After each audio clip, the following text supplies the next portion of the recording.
Sejam todos bem-vindos a essa noite de estudo, de aprendizado, de reflexões na nossa casa, na UECEL, essa casa que sempre nos recebe de braços abertos.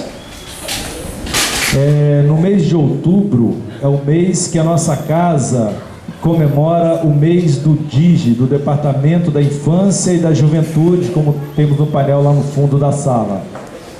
O mês do DIGE nós comemoramos em função do aniversário de Allan Kardec, o mês em que ele nasceu, o professor Hipólito Leon Denis Arrivaio, que nós chamamos o seu nome, seu codinome de Allan Kardec. E hoje nós vamos fazer uma palestra para encerrar com várias atividades desenvolvidas durante o mês no departamento do DIGE. E a palestra hoje será desenvolvida, como vocês podem ver no slide, por duas colegas, uma da mocidade e uma da pré-mocidade, uma do DIGE da infância e a outra da pré-mocidade, a Bruna da pré-mocidade e a Jasmin do terceiro ciclo, do terceiro CMA, do CMA 3, da turminha do tio Marques. Então hoje nós vamos estar falando, eu vou estar somente auxiliando, e nós vamos estar falando sobre família, a visão espírita. A gente tentou dar um enfoque um pouco diferente na família, uma abrangência um pouco maior no tema, para que a gente possa aproveitar bastante esse tema e aproveitar bastante a boa vontade delas. Só um destaque, não foram elas que foram convidadas, foram elas que pediram a oportunidade de fazer uma palestra. E para a gente começar a sintonizar, se harmonizar, vamos pedir o nosso amigo para fazer a prece, vai fazer a leitura e em seguida ele mesmo vai fazer a nossa prece inicial. Essa leitura é do livro Caminho, Verdade e Vida, psicografado por Francisco Cândido Xavier, pelo Espírito Emmanuel. O título dessa leitura é Embaixadores do Cristo. De sorte que somos embaixadores da parte do Cristo. Carta de Paulo aos Coríntios, capítulo 5, versículo 20. Na catalogação dos valores sociais, todo homem de trabalho honesto é portador de determinada delegação. Se os políticos e administradores guardam responsabilidades do Estado, os operários recebem encargos naturais das oficinas a que emprestam seus esforços. Cada homem de bem é mensageiro do centro de realizações, onde atende ao movimento da vida em atividade enobrecedora. As ruas estão cheias de emissários das repartições, das fábricas, dos institutos, dos órgãos de fiscalização, produção, amparo e ensino, cujos interesses conjugados operam a composição da harmonia social. É necessário, contudo, não esquecermos que os valores da vida eterna não permaneceriam no mundo sem representantes. Cristo possui embaixadores permanentes em seus discípulos sinceros. Importa considerar que na presente afirmativa de Paulo de Tarso não vemos alusão ao sacerdócio presunçoso. Todos os colaboradores leais de Jesus, em qualquer situação da vida e no lugar mais longínquo da terra, são conhecidos na sede espiritual dos serviços divinos. É com eles, cooperadores devotados e muita vez desconhecidos dos beneficiários do mundo, que se movimenta o Mestre, cada dia, estendendo o Evangelho aplicado entre as criaturas terrestres até a vitória final. Entendendo esta verdade, consulta as próprias tendências, atos e pensamentos. Repara a quem serves, porque se já recebeste a boa nova da redenção, é tempo de te tornares embaixador da sua luz. Vamos nesse momento elevar os nossos pensamentos ao Mestre Jesus, nosso guia, modelo de conduta. Agradecer a Jesus por estarmos aqui em mais uma noite de estudos, nós, com nossa família. Pedir a Jesus muita luz, para que a palestra de hoje possa nos trazer novas informações, uma nova mensagem, para que possamos sair daqui, desta casa, em direção aos nossos lares, com o sentimento de que aprendemos algo mais para facilitar a nossa vida, a nossa existência, na nossa caminhada rumo à perfeição. Mestre Jesus e os espíritos que possam estar aqui nesse momento, nos ajudando a compreender as suas palavras, a essência da sua mensagem, para que nossa família possa ficar cada vez mais edificada e para que possamos vencer todos os obstáculos das nossas existências. Que assim seja.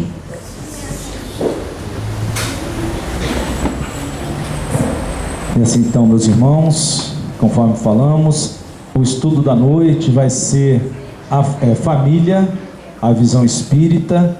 O estudo estará sendo realizado pela Bruna e pela Jasmin. O nosso objetivo é refletir um pouquinho a respeito de família, a respeito dos nossos compromissos nesta vida que nós atualmente estamos encarnados, nas responsabilidades que nós temos dentro da nossa família, como a leitura preparatória falou, até mesmo com relação à nossa parte, nossa atividade na sociedade. E a gente começa o estudo então pedindo o máximo de atenção de vocês, e quem vai começar falando para a gente exatamente, de forma coincidência, que a leitura falou de sociedade, e como a gente gosta muito de coincidência, o início do estudo hoje, ele fala exatamente, começa com sociedade, e a Bruna vai começar a falar para a gente a respeito de sociedade.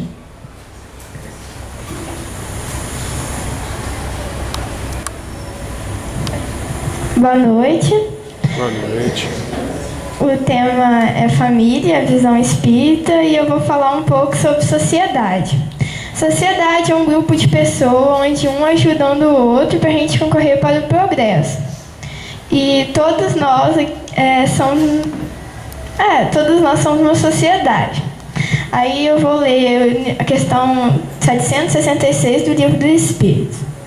Deus fez o homem para viver em sociedade. Não lhe deu inutilmente a palavra e todas as outras faculdades necessárias à vida de relação.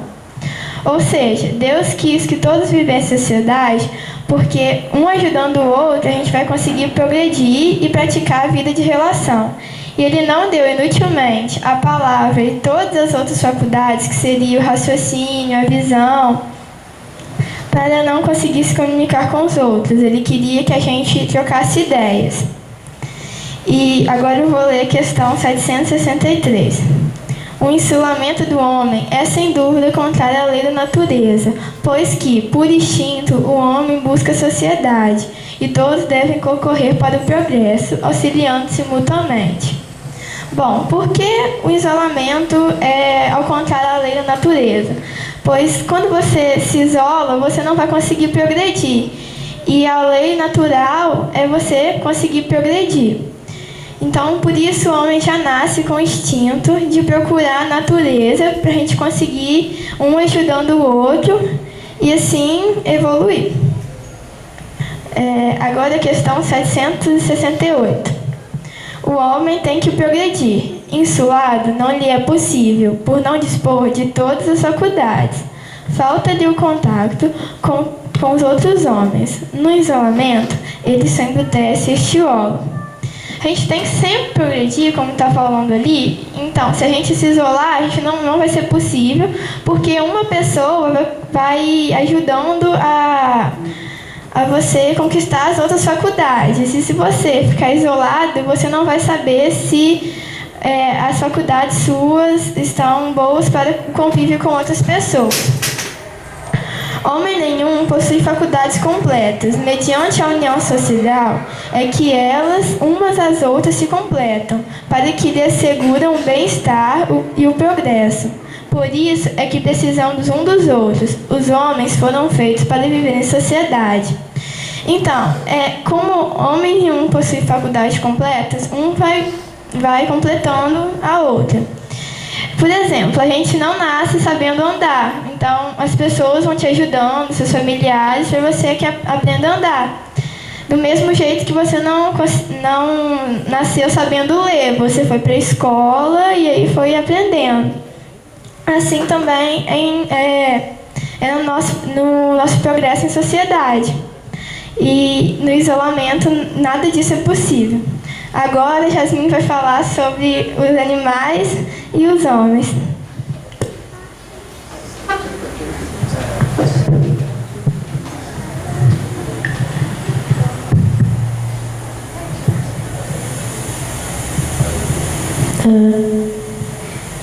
Boa noite. Hoje eu vou falar um pouquinho sobre o homem e os animais. Os animais vivem da vida material e não da vida moral. A ternura da mãe pelos filhos tem por princípio o instinto de conservação dos seres que ela deu à luz. Logo que esses seres podem cuidar de si mesmos, está ela com a sua tarefa concluída. Nada mais lhe exige a natureza. Então, os animais, eles não pensam, eles vivem da vida material, eles são da matéria. E os seres humanos, nós, somos a vida material, moral. Porque nós pensamos, nós somos racionais. Então, o animal, ele deixa o filho dele, só cuida do filho dele, e quando ele sabe se virar sozinho, a mãe deixa ele pra lá. Agora, as pessoas, seres humanos, elas têm mãe que fica até 40 anos com os filhos, porque elas não têm instinto, ela tem o amor pelos filhos. O livro dos filhos, eu falei o livro dos Espíritos, questão 773. Diverso dos animais é o instinto do homem. Há no homem alguma coisa a mais, além das necessidades físicas, a necessidade de progredir. Os laços sociais são necessários ao progresso e os de família mais apertados os tornam. Eis porque constituem uma lei da natureza. Quis Deus que por essa forma o homem aprendesse a amar-se como irmãos. Então, o homem, ele tem necessidade de progredir. Se ele foi bom na vida passada, ele vai ser bom nessa vida, porque ele tem necessidade de progredir. Pode acontecer que ele faça alguma coisa de errado, mas ele vai renascer para quê? Para progredir e para fazer o que ele não fez na vida passada. O Livro dos Espíritos, questão 774. Qual seria para a sociedade o resultado do relaxamento dos laços de família? Uma recrudescência do egoísmo. Então, a gente ia voltar para o egoísmo, a gente não ia voltar, a gente ia ficar parado e a gente nunca ia progredir. E aí, o mundo não ia ficar que nem eu queria, né? É que a gente abrisse a porta e saísse correndo. Livro dos Espíritos, questão 775. Agora eu vou passar a palavra para o Tisserut. Bom, nessas passagens que elas citam então, a gente vai vendo como é que funciona esta lei divina, como é que funciona a lei de Deus. Observe que elas começam falando a respeito de uma sociedade. E a gente conversou muito com elas, quando elas estavam elaborando o texto, exatamente a respeito da importância da sociedade. E se é difícil nós trabalharmos uma sociedade, quando pensamos numa sociedade maior, um exemplo, a sociedade brasileira. Para que nós possamos consertar a sociedade brasileira é muito difícil, mais ainda a sociedade sul-americana. Mas se nós pensarmos em diminuirmos essas células até chegarmos na menor célula que o Pai nos deu, a menor célula, que é a célula familiar. Essa é a menor célula. Se nós então trabalharmos essa célula família, nós vamos então ter a oportunidade de nós podermos estarmos nos melhorando, como disseram elas, estarmos atingindo aquilo que nos diferencia dos animais, que é o nosso progresso moral, a nossa evolução, porque nós não vivemos, só estou repetindo o que elas falaram, nós não vivemos uma vida material, e sim uma vida espiritual. Para que a gente possa começar a pensar um pouquinho a respeito de sociedade, a gente trouxe ali um poema muito bonito chamado Alma Gêmea. Esse poema foi escrito por um jovem, como os muitos aqui estamos vendo, um garoto ali de 20 anos que vai largar a família e vai para o Rio de Janeiro, né? Esses jovens, esses garotos que, quando apaixonados, fazem as suas declarações de amor e prometem amor eterno. Então, nesse poema, o Emmanuel, aquele que nós conhecíamos como sendo o responsável espiritual pela tarefa de Chico Xavier, Emmanuel, há 2000 anos, ele conta nesse livro, há 2000 anos, depois a sequência, num livro chamado 50 anos depois, a história dele com grande amor à sua vida, chamada Lívia. E num determinado momento da história, sempre eles passaram aqueles problemas que nós passamos muito em família. Nesse pedaço da palestra eu estou fazendo, porque já está um pouquinho ainda longe delas, demorarão algum tempo para chegar esse momento. O Públio, senador da República, um senador do governo romano naquela época, uma pessoa muito orgulhosa, muito poderosa, muito bondosa, mas muito orgulhosa, era casado com Lívia, era casada com Lívia e tinha 2 filhos, a mais velha, Flávia, e um segundo filho já bem menor, que nos fugiu o nome agora. E então, sempre foram envolvidos em situações de conflito, porque as pessoas queriam afastar este casal. Muitos queriam que eles se afastassem, algumas apaixonadas por ele, outros apaixonados pela Lívia. E eles eram pessoas muito retas e não se deixavam envolver em outros relacionamentos. E então, num determinado dia, ele chega muito triste em casa. Haviam feito uma fofoca muito grande, colocado em xeque a moralidade da Lívia, e a Lívia o pega nos braços, pega uma lira e começa a cantar para ele: alma gêmea de minha alma, flor de luz da minha vida, sublime estrela caída das belezas da amplidão. Quando eu errava no mundo, triste só, no meu caminho, chegastes devagarinho e encheste-me o coração. Vinhas na bênção das flores, da divina claridade, tecer-me a felicidade em sorrisos de esplendor. És meu tesouro infinito, juro-te eterna aliança, porque sou tua esperança, como és todo meu amor. Alma gêmea de minha alma, se eu te perder algum dia, serei tua escura agonia da saudade dos meus vícios. Se um dia dos meus véus, se um dia me abandonares, luz terna dos meus amores, hei de esperar-te entre as flores de claridade dos céus. Neste belo poema, nós vamos ver então como eles eram apaixonados. Só que aí, como dizem os espíritos, o maior problema para o nosso crescimento espiritual, que é o que nos difere dos animais. Quando nós estávamos estudando esse exemplo, essa jovem aqui me fez uma afirmativa. Jasmine, posso falar? Os animais são melhores do que os homens. porque os animais não têm coragem de pegar a sua cria e jogar no terreno baldio dentro de uma sacola plástica. E aí nós conversando, só que os animais têm vida animal, somente material. Eles não pensam, eles não têm rancores, eles não têm amores.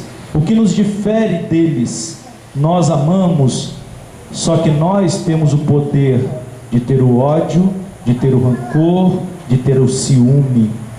Essas mazelas que os espíritos tanto batem para que nós possamos mudar.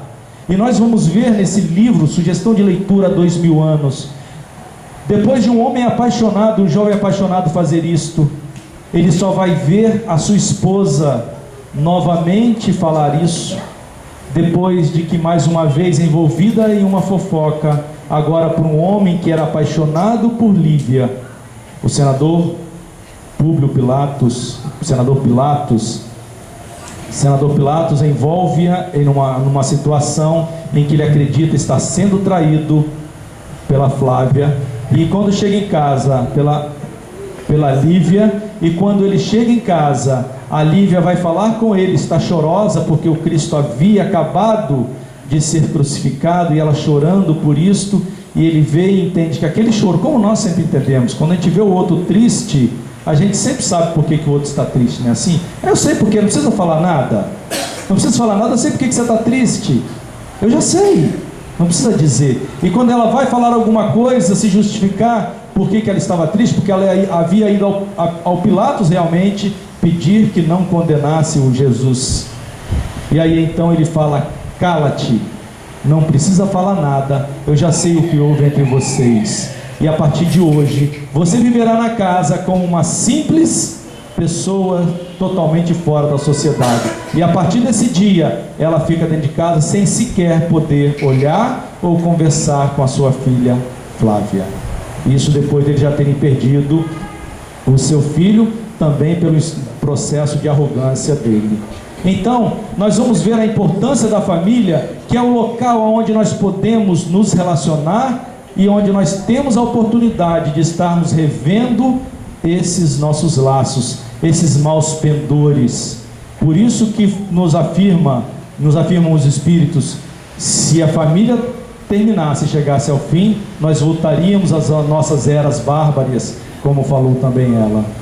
Então, meus irmãos, que a gente possa, nessa história do senador Públio, e o Emmanuel afirmava quando o Chico estava encarnado: assim que o Chico desencarnar, retornar à pátria espiritual, eu retornarei ao mundo. E hoje ele já está encarnado entre nós, um jovem possivelmente de uns 10 anos de idade, nascido em São Paulo, um garoto como todos nós, bagunceiro como todos nós, como disse alguém também: mas tio, ele deve ser uma pessoa então, hein? Pensou que garoto ele deve ser? E eu falei: não, acredite, ele é um garoto que já deve ter jogado pedra às vezes nos outros, já deve ter conversado muito em sala de aula, já deve ter discutido muito com os irmãozinhos, já deve ter discutido muito com os seus pais, porque ele é uma criança totalmente como outra qualquer. E aí eu fui mais longe, desculpa mais uma vez a brincadeira com ela. A informação que a gente tem é que tem mais ou menos 9 anos que ele reencarnou em São Paulo. E eu olhei para ela e falei: você reencarnou aonde? Em São Paulo. Eu falei: pois é, você pode ser o Emmanuel. E ela ficou toda cigana: mas tio, pessoal, eu lendo as coisas que eu mesmo escrevi. O bom de família é que nós fazemos isso o tempo todo. E nós vamos ver uma história no final, uma outra história que eu vou estar contando, que nós vamos ver que é exatamente isso que acontece em nossa família. Então, nesse primeiro momento, nós, pais, esposas, esposos, por favor, sejamos bastante humildes e compreensivos na nossa casa, para que não cometamos um erro em que o senador Públio Emmanuel fez, e que ele fala: eu vou reencarnar para pagar a dívida que eu tenho com o Cristo, que ele teve a oportunidade de estar frente a frente com o Cristo naquela ocasião, e pelo que eu fiz com a Lívia.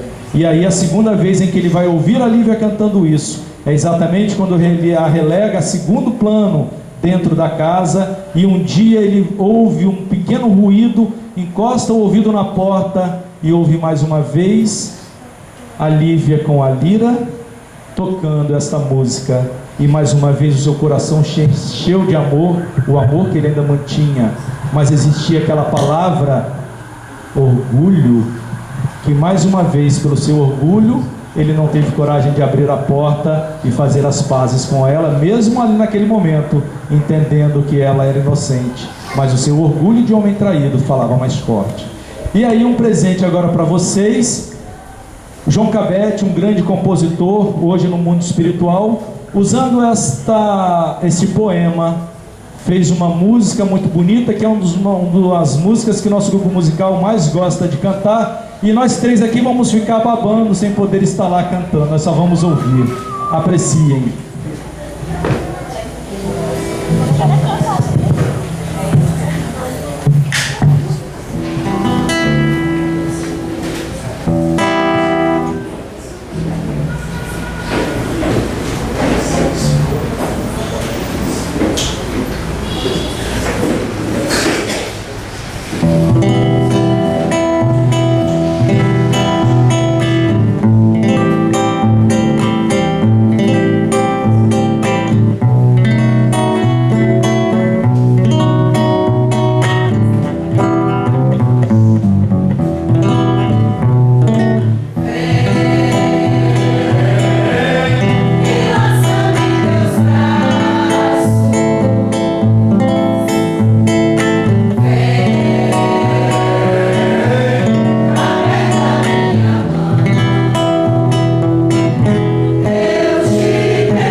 Então, depois dessa bela canção, dessa bela música pelo grupo musical Além das Vozes, a gente retorna ao assunto então de família, e aí vale a pena a gente pensar bastante, porque, e isso deve estar passando na cabeça da maioria de nós, mas por que então na nossa família nós temos tantas diferenças?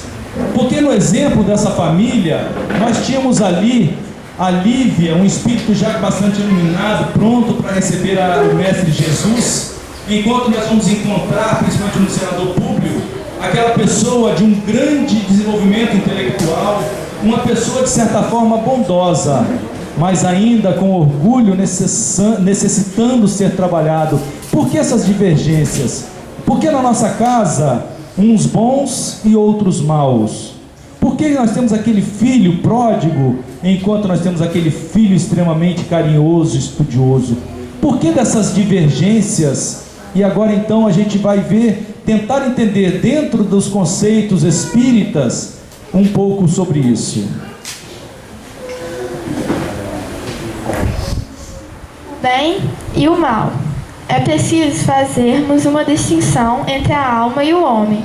A alma é criada simples e ignorante, isto é, nem boa nem má, porém suscetível, em razão do livre-arbítrio, de seguir o bom ou mau caminho, ou por outra de observar ou infringir a lei de Deus. O homem renasce bom ou mau, segundo seja ele reencarnação de um espírito adiantado ou atrasado. Bom, a gente tem que diferenciar a alma e o homem. A alma é quando a gente está no plano espiritual, e o homem é a gente que é agora encarnado. A alma no começo ela é criada simples e ignorante. E o homem, ele que vai dar a característica, porque ele pode seguir tanto o bom, tanto o mau caminho. E isso vai passando em todas as encarnações dele. Aí se ele for um espírito mais adiantado, na próxima encarnação ele vai continuar sendo um espírito mais adiantado. Essa é a questão do que é espiritismo, questão 130. E agora eu vou ler a 131. A imperfeição dos espíritos que por aqui se encarnam é a origem do mal na Terra. Quando a predominância deste, porém, da inferioridade do planeta, cujos habitantes são, na maioria, espíritos inferiores ou que pouco tenham progredido. Em mundos mais adiantados, onde só encarnam espíritos depurados, o mal não existe ou está em minoria. Bom, vamos pensar como se a Terra fosse uma escola. A gente ainda está lá no maternalzinho, ainda aprendendo com nossos erros. Então, somos espíritos menos adiantados. Aí a gente vai trocando de série e até a gente ir para no ensino médio. Aí a gente vai, no caso ali em outro planeta, que o mal não existe ou está em minoria. Mas por que está em minoria? Porque tem espíritos que estão aqui na Terra que estão um pouco mais adiantados e vão para lá e tropeçam. E aí eles repetem de ano, né? E voltam para a Terra. Essa é a questão 131. Agora eu vou passar para a Jasmine.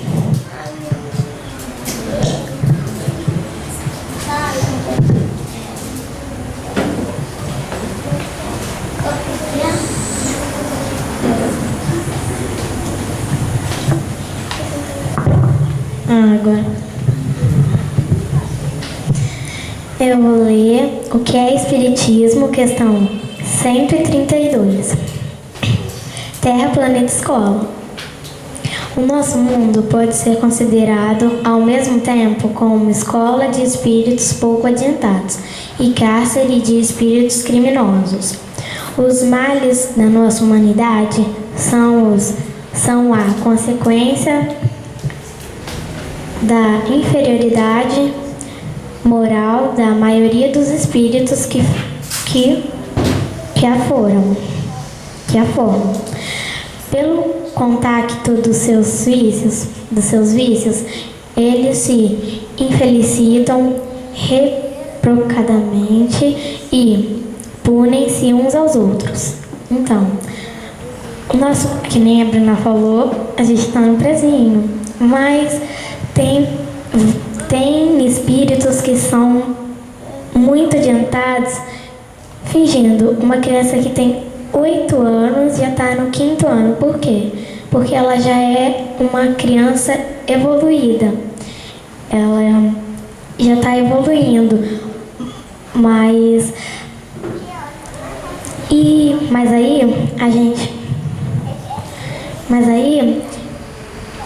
tem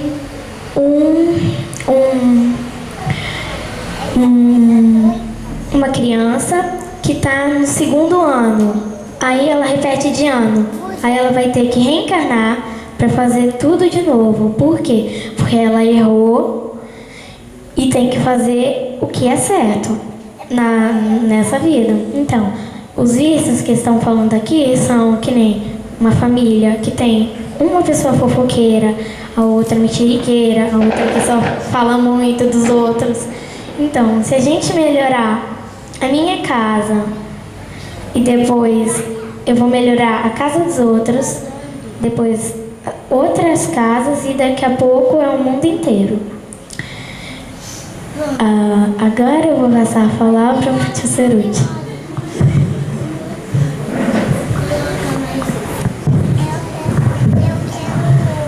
Nessas duas passagens, o importante para a gente é exatamente entender o porquê dessas diferenças então entre nós. Por que na nossa casa nós vamos encontrar tantas diferenças?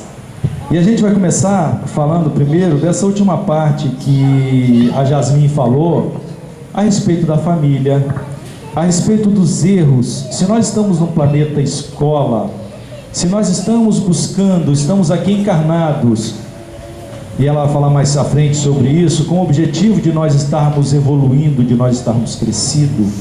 O grande objetivo, como se nós então estivéssemos numa escola, como as duas falaram, a cada ano eu tenho alguma coisa nova a aprender, a cada encarnação alguma coisa nova a desenvolver.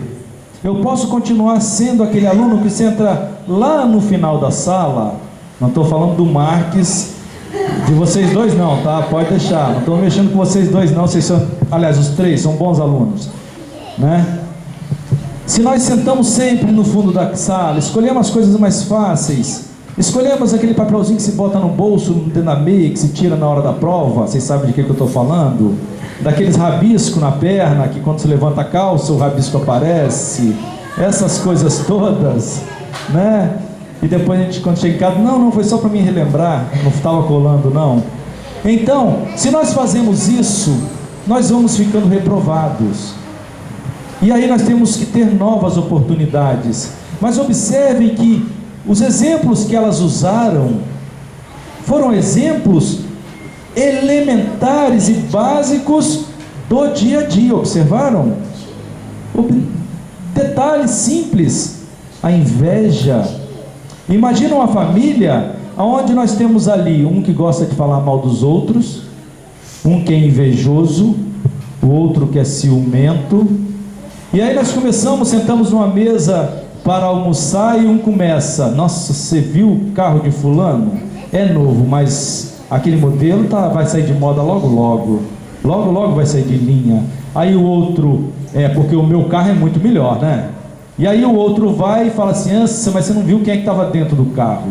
E aí começam aquelas conversas pequenas, bobas, em que nós estamos, ao invés de melhorando a nossa qualidade, nosso padrão vibratório, nós estamos nos estagnando. O objetivo da família então é que nós busquemos, como eles falaram lá atrás, nos vícios, mas nos vícios pequenos, aqueles vícios que nós consideraríamos como bobos, para que nós pudéssemos consertar.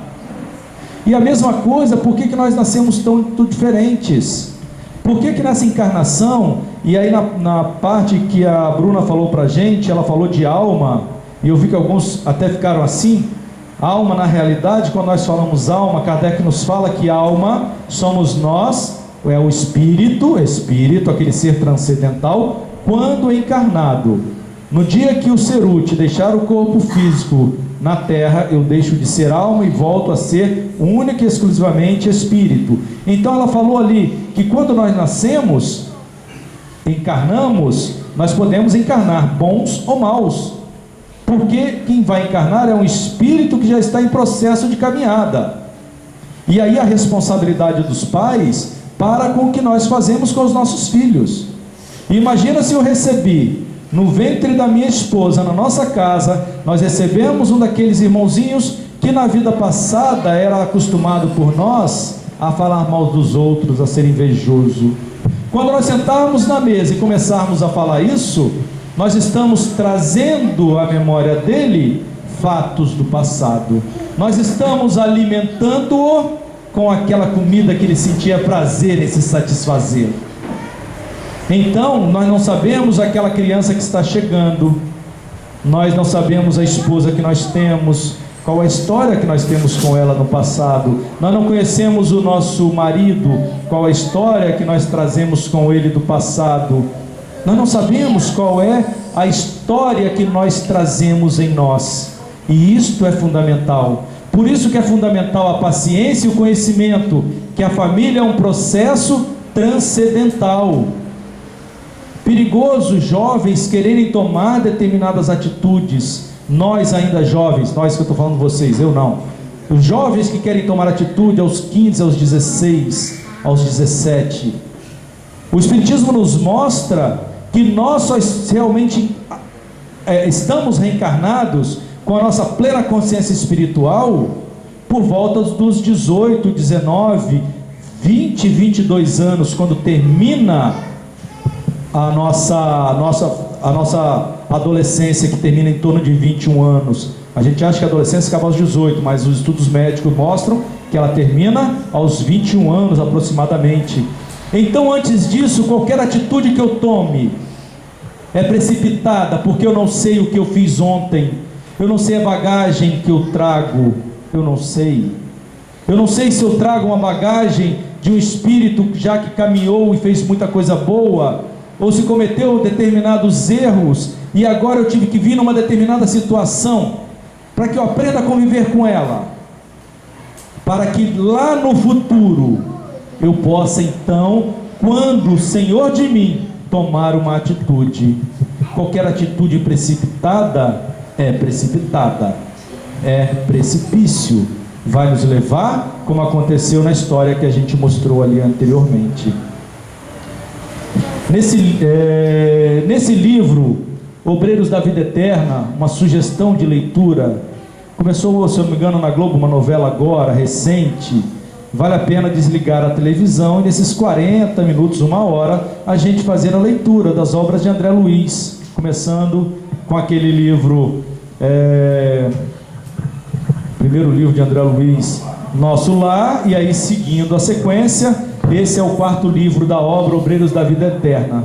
Nesse livro eles estão numa colônia espiritual, tipo o Nosso Lar, só que na realidade é uma casa de passagem de Fabiano.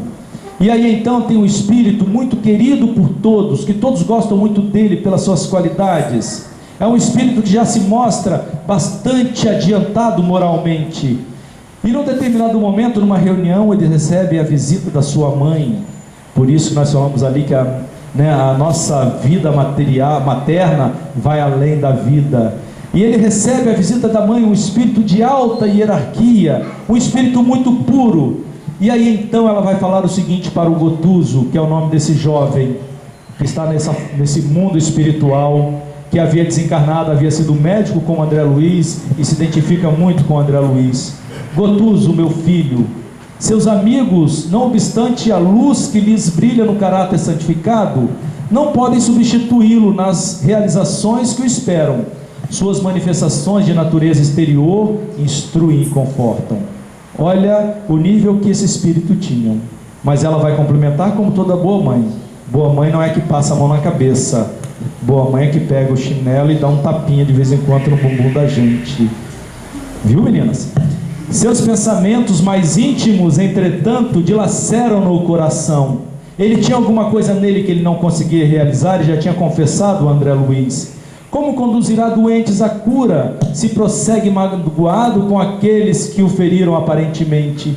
Como dará lições de bom ânimo aos tristes, se demora tanto tempo na ilusão do desalento? Sei que você me ama imensamente, todavia, Há irmãos nossos que lhe esperam a estima e a compreensão. Não venho sozinho ao seu encontro. Para nossa felicidade completa, não basta que você me beije e admire. É indispensável que se aproxime fraternalmente daqueles a quem ainda não sabe amar. Até o terceiro parágrafo ele estava ouvindo, e aí então ele se enche de emoção, vai beijar a mão da mãe, e a mãe fala: não adianta beijar a minha mão, meu filho. É necessário, é indispensável que primeiro você se aproxime daqueles a quem você ainda não aprendeu a amar. Ele tem que retornar à vida. E nessa noite então vai ser trazido até ele a ex-esposa dele, a esposa que ficou viúva quando do seu desencarne, que ela havia casado com outro e ele não aceitava porque ela havia casado com outro e uma pessoa que ele não gostava muito e sabia que ele era de mau caráter. E essa pessoa inclusive destrói todos os bens, e ele tinha 2 filhos, e esses 2 filhos vão passar aperto. Então imagina a raiva dele, de Gotuso, com essa outra pessoa que tinha. E aí então ela vai vir, eles vão conversar, e é decidido então pela reencarnação de Gotuso. E aí ele fala: o seu futuro pai então, na efêmera existência humana, coração particularmente amado do seu, receberá concurso amoroso e decisivo de um filho muito caro, elevando-se à nobilitante altura moral pelo sagrado estímulo da sua companhia. Ele vai ser filho do seu filho. Ele vai ser filho do seu filho da última encarnação. E então eles vão mostrar que ele vai ser o responsável para elevar moralmente o seu pai, que era naquela encarnação o seu filho, que ele não teve oportunidade de ver crescer. E ainda continua: e você, a sua esposa dedicada que deixou na crosta da terra, não poderá mais ser filha de mãe, porque já está velha. Entretanto, ser-lhe-á carinhosa e experiente avó. Seu adversário gratuito, ou seja, aquele que se casou com a sua esposa, pobre homem que se entregou à inveja e à ambição destruidora, receberá seus beijos infantis e com eles os eflúvios do seu perdão renovador. Vai ser então ele agora, Gotuso, reencarnado como neto daquele seu rival, que vai ser o responsável para os momentos derradeiros do seu avô, agora arrependido dos erros que cometeu, para que ele possa desencarnar em paz. A importância então de nós estarmos vendo na nossa família esse pequeno pedaço da sociedade em que nós temos que nos reajustar. É muito cômodo, eu moro num bairro, casa alugada, alguém começa a me atrapalhar, a rua começa a não ser agradável, eu mudo de endereço, não é assim? Tenho um emprego, sou um bom profissional, o chefe pega no meu pé, o que eu faço? Eu troco de empresa, muito cômodo, muito fácil. Mas é na família que nós temos que levar até o máximo do que nós pudermos aguentar. Lógico, tem momentos em que nós não conseguimos ultrapassar. Tem momentos em que é melhor realmente, falhei, errei, depois eu volto e conserto. Mas último caso, hoje a gente vê nas famílias, na primeira dificuldade, como se fosse um emprego: tchau, toma teu caminho que eu tomo o meu. Não é assim, família não é para isso. A sociedade, nós temos essa liberdade, não deveríamos fazer assim. Mas quando nós falamos em família, a nossa obrigação é fazermos. O Gotuso, agora reencarnante, vai ser responsável para ajudar o seu pai e principalmente o seu avô, que era o seu grande rival. Observem, a mãe, num determinado momento do pito que passa a ele, fala: agora não estou lhe falando como mãe, estou lhe falando como um espírito superior que venha lhe dar uma ordem, com bastante moral, para mostrar o que ele deveria fazer. Então que a gente possa ter bastante consciência nesse conceito de família, essa necessidade de nós criarmos laços e brigarmos até aquele último ponto em que não dá mais para suportar. Então tudo bem, se não dá mais é melhor parar, mas que a gente tenha sempre a intenção de conseguir chegarmos a esse ponto tão importante. E aí nós voltamos a passar a palavra à nossa Bruninha, para que ela venha falando um pouquinho. Tem pai aí hoje? Levanta a mão quem é pai e mãe. Tem algum? Ih, tem bastante pai e mãe, Bruna, aí, ó. Agora, fala para eles algum recado. Paternidade. Missão é, sem concentração possível, uma verdadeira missão. É, ao mesmo tempo, grandíssimo dever que envolve, mais do que pensa o homem, a sua responsabilidade quanto ao futuro. Deus colocou o filho sob a tutela dos pais, a fim de que estes dirijam pela senda do bem, e lhes facilitou a tarefa, dando àquele uma organização débil e delicada, que o torna propício a todas as impressões. Então, a paternidade é uma missão sim, porque além de ter o dever de cuidar, de dar boa educação, tem que levar a pessoa ao caminho do bem. E se os pais não dão um bom exemplo, seus filhos também vai se espelhar e não vão dar um bom exemplo para os seus filhos. E para essa tarefa para os pais, dar uma boa senda para os filhos, Deus já facilitou sua tarefa, dando uma organização frágil, delicada, que o filho, quando criança, você consegue educar, e quando ele cresce, você não vai conseguir muito segurar. E agora a Jasmine vai falar um pouquinho sobre o dever dos filhos, né?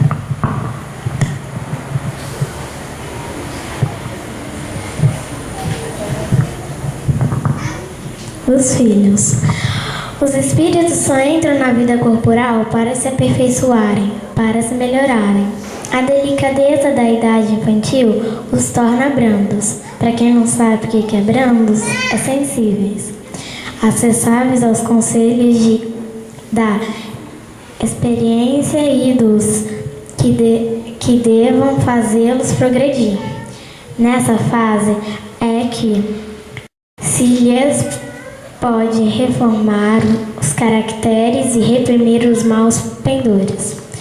Tal o dever que Deus impôs aos pais, missão sagrada que terão de dar contas, que nem a Bruna falou. Se o pai faz mau exemplo para o filho, não é o filho que vai pagar, é o pai, porque o pai que ensinou a coisa má para o filho. E o filho só entra na vida corporal para a gente melhorar, para a gente se aperfeiçoar e para a gente progredir e ficar espíritos melhores do que já somos, né? E as crianças se espelham demais nos pais, que nem se o pai fala muito mal, o filho também vai falar. Se o pai só fala bem assim, faz o bem, o filho, se ele tiver alguma coisa com o mal, ele vai pensar, meu pai me ensinou de outro jeito, vou fazer o que meu pai me ensinou. Por quê? Porque ele que tem a razão. Agora eu vou passar a palavra para o Ceruti.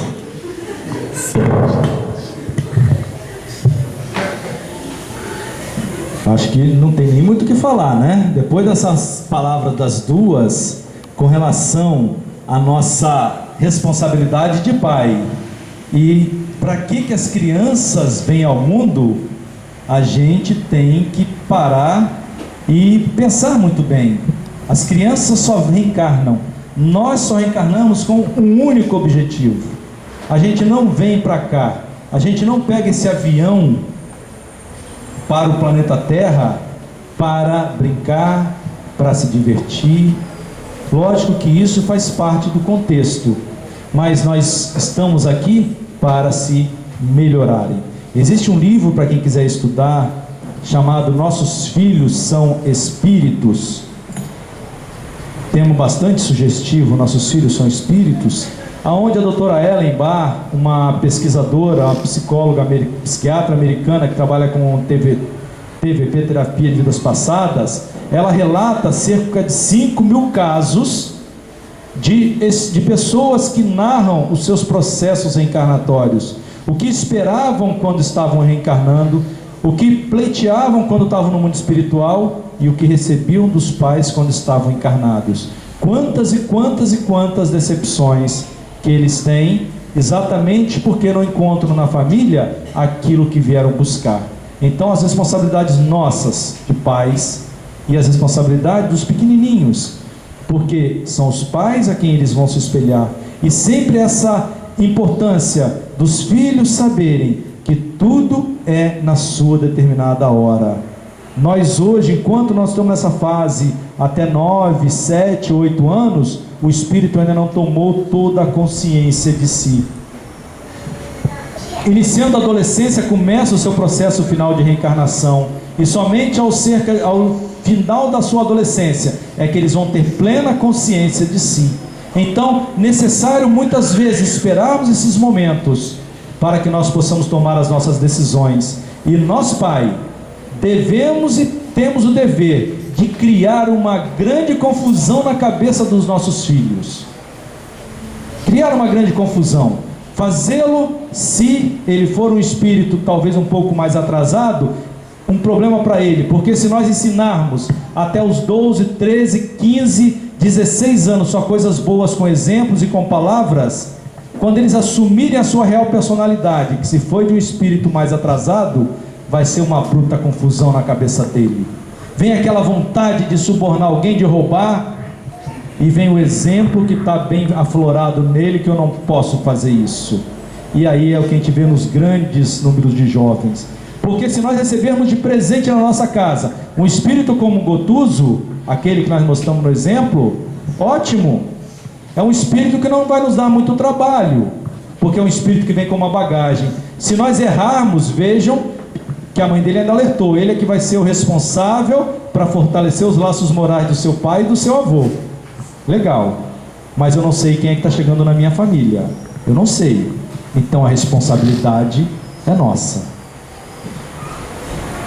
O pessoal do Digi estava querendo trazer as crianças. Já subiram as crianças? Já estão aqui? Dá tempo de contar uma historinha antes de cantar a música? Vou contar só uma história rapidinho, que serve para a gente poder refletir bastante sobre a família. Todos nós temos vontade de estar na nossa família espiritual, não é isso? Quem é que não gostaria de estar naquela família de paz e de amor? Aquela família que todo mundo só está aqui para poder evoluir junto, sem problema, sem nada. E o Richard Simonetti é um grande escritor espírita, ele não faz psicografia, ele que escreve. E ele trouxe um texto para a gente, que vai falar o seguinte, deixei no Word mesmo para que a gente possa ler. Mário Vicente, vocês vão conseguir se identificar nessa história, tá? Quem não conseguir depois, levanta a mão. Mário Vicente era vidrado na ideia das famílias espirituais, que se sobrepõem às precárias ligações sanguíneas.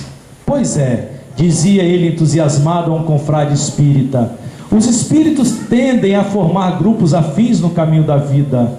Reencarnam juntos? Perguntou. Sim, sempre que possível, compondo lares ajustados e harmoniosos e harmônicos, um por todos e todos por um. E aí ele pergunta, você vive numa família espiritual então? Mário Vicente esboçou um sorriso triste. Quem me dera. Lá em casa nosso relacionamento funciona mais na base de cada um por si, Deus por todos. Estamos longe de um entendimento razoável. É mais discussão, muita briga. Somos velhos adversários amarrados pelo sangue a fim de nos reconciliarmos. Recebeu alguma revelação? Não, nem seria preciso. Basta observar os nossos conflitos. A barra é pesada? Bem, não é tanto assim. Gosto muito da minha mulher. Até pensei, durante os primeiros tempos, fosse a minha alma gêmea. Era dedicada ao lar, mãe prestimosa. Ocorre que um tanto voluntariosa e não raro agressiva. Faz tempestade em um copo d'água. Considero a Ernestina meu teste de paciência. Nossos santos estranham-se frequentemente. E os seus filhos? Adoro todos eles, mas são espíritos ainda imaturos que me dão muito trabalho e não raro desgostos. Pedro, mais velho, envolveu-se com drogas. Júnior, o do meio, aborrecente, típico, vive a me questionar. Jussara delicada e sensível, mas puxou o gênio da mãe. Se contrariada, sai de perto. Um horror. São seus credores, cobram prejuízos que você lhes causou então em vidas anteriores? Certamente, estou consciente desse compromisso. Tento fazer o melhor, sustentando a estabilidade do lar. No entanto, não é fácil. Às vezes perco o controle, envergonho-me das brigas em que me envolvo. Convenhamos, porém, que ninguém é de ferro. Mário Vicente suspirou, emocionado.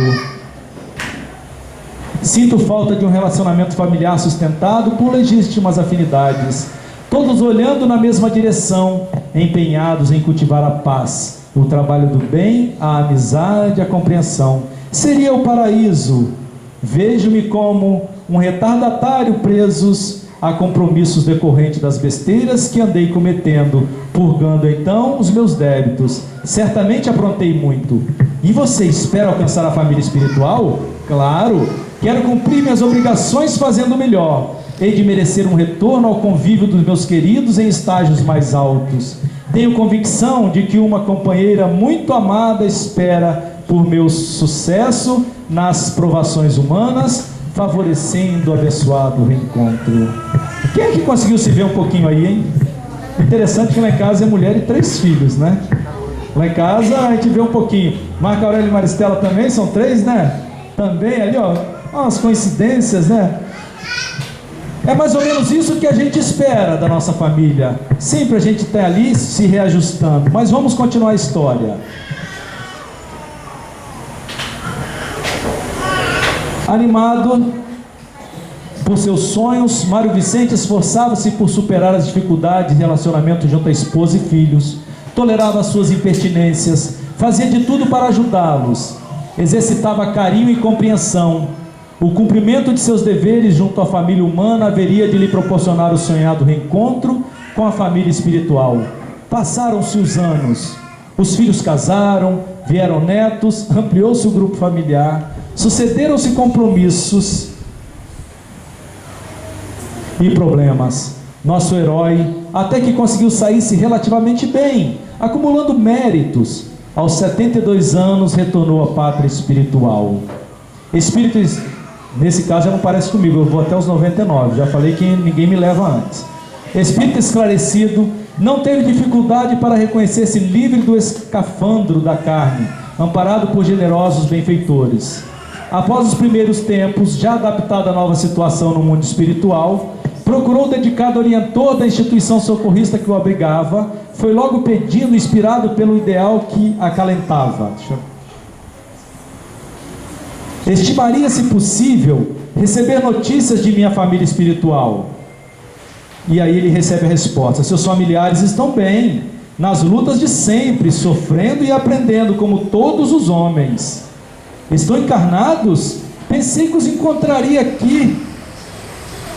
Você conviveu com eles na terra, não sabe que continuam na terra? Não me refiro à família humana. Anseio abraçar os entes queridos de priscas eras, sobretudo a amada companheira perdida nas brumas do passado. O mentor sorriu. Falou bonito, mas está equivocado, meu amigo. Sua família espiritual é aquela que lhe marcou a experiência na carne. Sua esposa é uma alma de eleição. Os filhos são antigos companheiros de jornada evolutiva. Desde remoto passado, vocês vivem experiências em comum. Mas, e os nossos problemas de relacionamento? Haveriam de experimentá-los mesmo que se transferissem para a esfera do Cristo.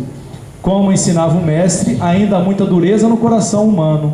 E o que devo fazer? Você julga-se um retardatário?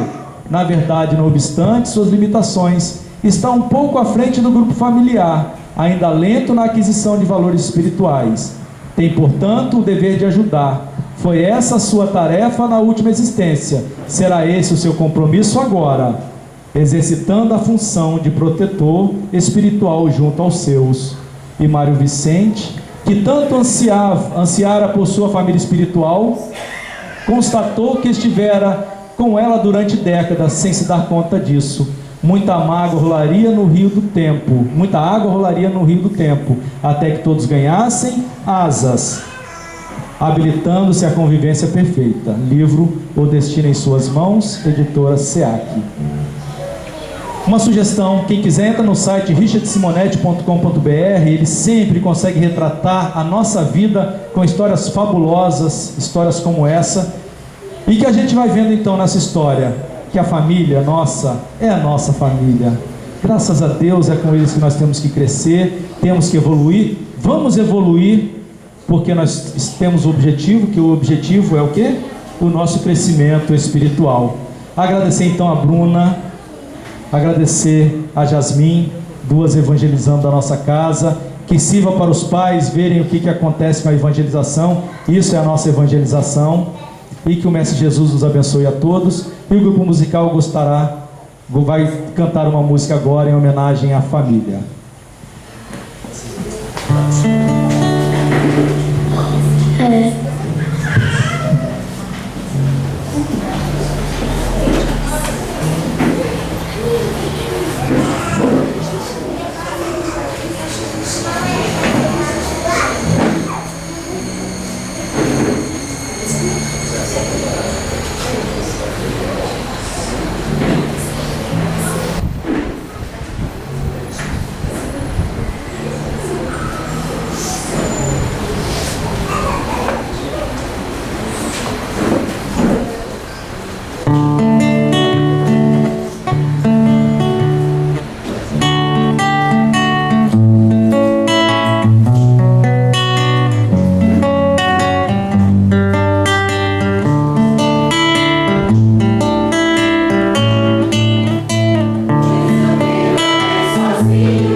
Bom, meus irmãos, chegamos assim ao encerramento de uma noite de estudo, de reflexões.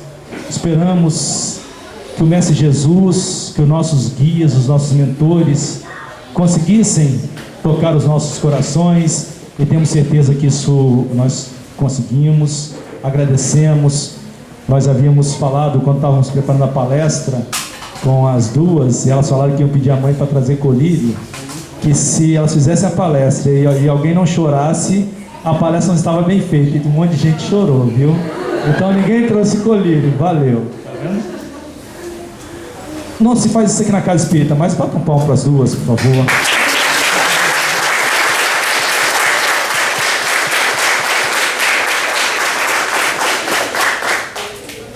As meninas estão de parabéns, foram realmente muito bem, obrigado, tá? Bom, meus irmãos, pelo horário, para que não atrase a nossa volta ao lar, nós vamos fazer o passe hoje, pode ser, Maristela? O passe coletivo. Ao invés daquele passe individualizado, os médios vão ficar de pé, os médios que vão aplicar o passe, e nós vamos fazer uma prece. E nessa prece, lembrando sempre que o passe é uma troca de energia, então se concentrem, pensem no Mestre Jesus, pensem nos seus familiares, aqueles mais distantes, aqueles que estão necessitando da ajuda de vocês, para que cada um possa estar recebendo. Eu vou pedir então aos médios que fiquem de pé, que façam a imposição de mãos, para que o passe coletivo, cada um possa receber conforme for o seu merecimento. Apaga a luz, por favor. Marcos, você apaga a luz ali fora, no fundo da escada. Apaga também na sua cabeça. Ok.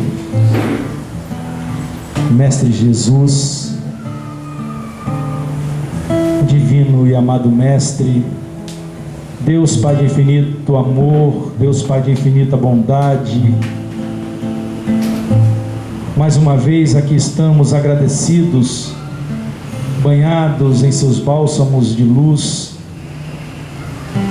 agradecidos pela presença de todos encarnados e desencarnados que aqui estão presentes, esses benfeitores espirituais que não medem esforços para nos auxiliar, para nos levantar nos momentos dos tropeços, para manter o nosso pensamento vibrando em harmonia com os bons espíritos.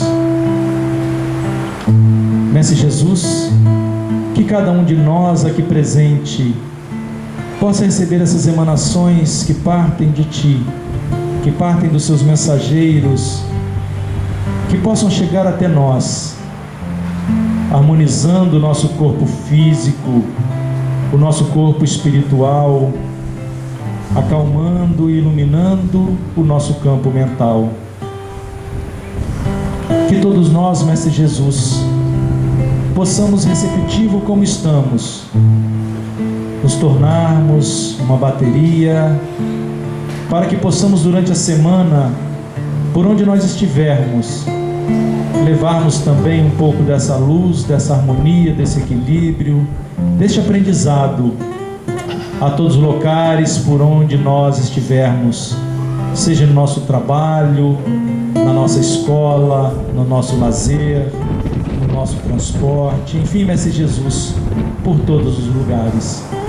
Que nós possamos, Mestre Jesus, lembrando sempre de São Francisco de Assis, que é dando que se recebe, que nós possamos assim doar, auxiliar os irmãos maiores em busca da felicidade dos irmãos que ainda não te conheceram ou que ainda não entenderam os seus propósitos verdadeiros. E que nós possamos, Mestre Jesus, assim termos um bom retorno aos nossos lares e que possamos, ao chegar lá, manter sempre acesa a luz do Teu Evangelho, a luz da Tua esperança. E que nossas famílias, Mestre Jesus, possam sempre ser um ponto de partida para a paz e a harmonia de toda a sociedade. Fica conosco, Mestre Jesus, nos amparando agora e sempre. Que assim seja. Ali no fundo da sala nós temos água fluidificada. E muito obrigado a todos. Muito obrigada por virem. Tchau!